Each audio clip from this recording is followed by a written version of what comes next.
2023 لقاء جمع جميع مكونات التنسيقية المدنية بمكناس لقافلة الإغاثة باستثناء جمعيات تجار المدينة العتيقة، والذين سيجتمعون إن شاء الله تعالى بعد صلاة العشاء بنفس المحل الذي خصص لجمع المساعدات بشارع النصر، وذلك لاعتبارات مرتبطة بظروف أعمالهم. وقد تميز هذا اللقاء بالتحاق منسقين يمثلون تنسيقية مبادرة إقليم مكناس.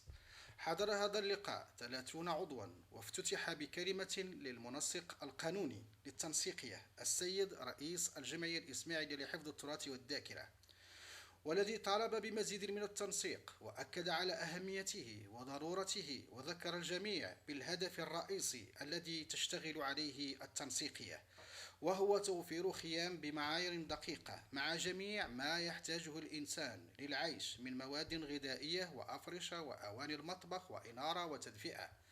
بعده تناول الكلمة السيد ممثل جمعية المنعشين العقاريين، والذي تكلم على عملية صنع 110 خيمة وتوفير 30 عاملا بمعداتهم مستعدون للسفر والإشراف على تثبيت هذه الخيم وتقديم الدعم المطلوب، علما أن هذه الخيم ستكون مجهزة بجميع ما يحتاجه الفرد للسكن.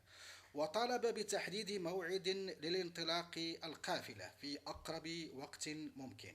بعد هذه الكلمة تدخل مجموعة من الفاعلين الجمعويين بتساؤلات وتوجيهات تخص هذه الخيم، ليتناول الكلمة بعد ذلك رئيس النسيج الجمعوي والتعاون من أجل التنمية، والذي تكلم على تخصيص 4 محلات لجمع المساعدات، وبذلك أصبح للتنسيقية إلى حدود اليوم 7 محلات لتسليم المساعدات.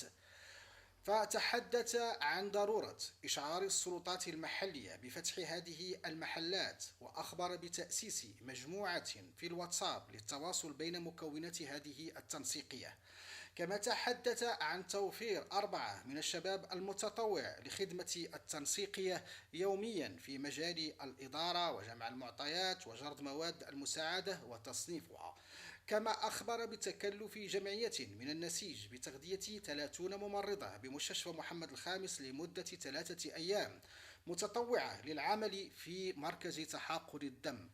واشتغلت جمعية أخرى أيضا على توفير 100 باليت، وهو رافعة من الخشب تستعمل لحمل السلع، ستوضع في الأرض قبل وضع الأفرشة، بالإضافة إلى جمع كميات مهمة من مواد التغذية.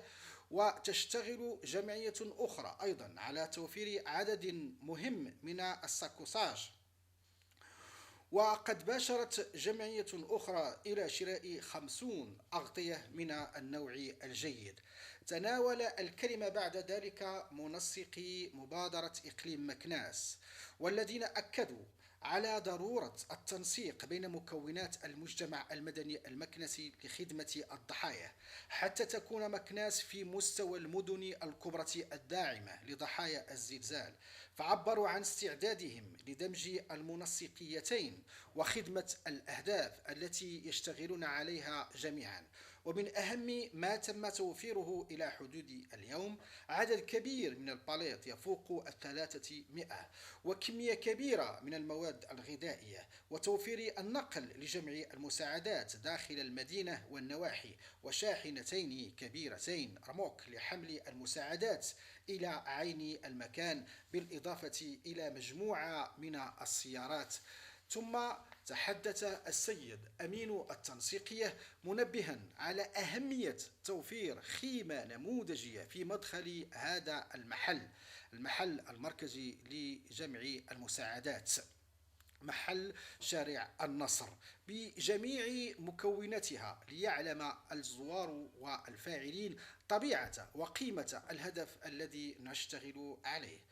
وختمت هذه التدخلات بمداخلة مجموعة من الجمعيات والتي تنتمي إلى مكونات هذه التنسيقية، فأكدت أن عملية جمع التبرعات والألبسة والأغطية في تحسن مستمر وتزايد مهم، ومن بين أهم ما تم توفيره إلى حدود الساعة أكثر من 200 باليت و250 وسادة و200 قفة من الألبسة الصالحة أو 200 كيس من الألبسة الصالحة للأطفال والكبار، وأن عملية شراء القطن والمواد الغذائية والتي تدوم لمدة طويلة قد انطلقت بحمد الله.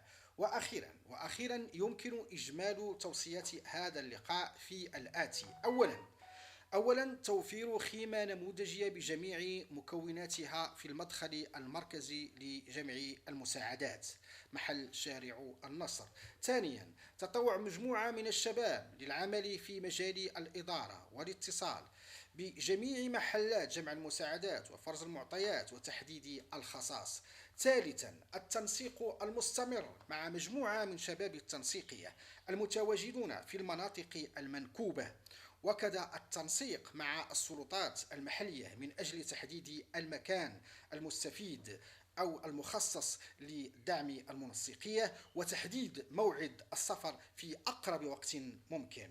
رابعا المنسق بين الجمعيات ومكوني التنسيقية هو السيد السباعي، الهاتف 06 61 41 72 49. خامسا يوميا يعقد لقاء بين صلاة المغرب والعشاء بالمحل المركزي لجمع التبرعات.